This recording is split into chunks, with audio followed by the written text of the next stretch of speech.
Football is where we start, as president of the Jamaica Football Federation, Michael Ricketts, is expressing satisfaction after Jamaica's 1998 World Cup star, Theodore Tapper Whitmore, finally inked a 4-year contract as head coach of the national senior team.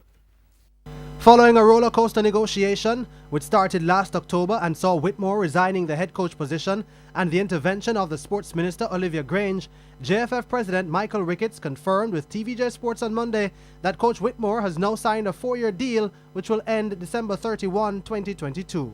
I'd like to personally express my delight and certainly on behalf of JFF that we have finally signed an agreement. We now have a contractual document with Coach Whitmore. That was signed, I reckon, maybe midday today.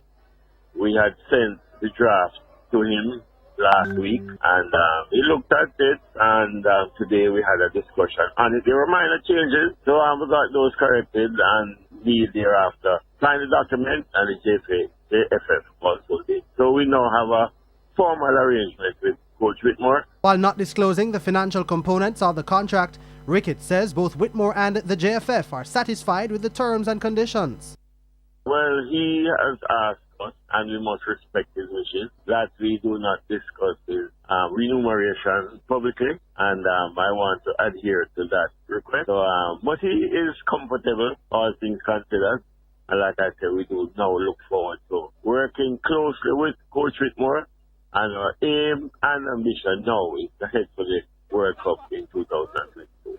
In the meantime, the JFF boss says efforts are being made to secure at least one match with a World Cup-bound team.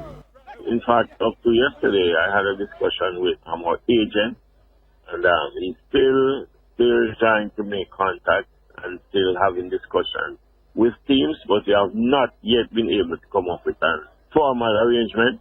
But we are still hopeful, we are still optimistic, and we do hope that before the World Cup starts, we'll be able to get the attention of a big team. But like I say, right now we have not been able to sign an arrangement. Whitmore, who couldn't be reached by phone for comment, will now look to prepare the boys for the inaugural CONCACAF League of Nations in September.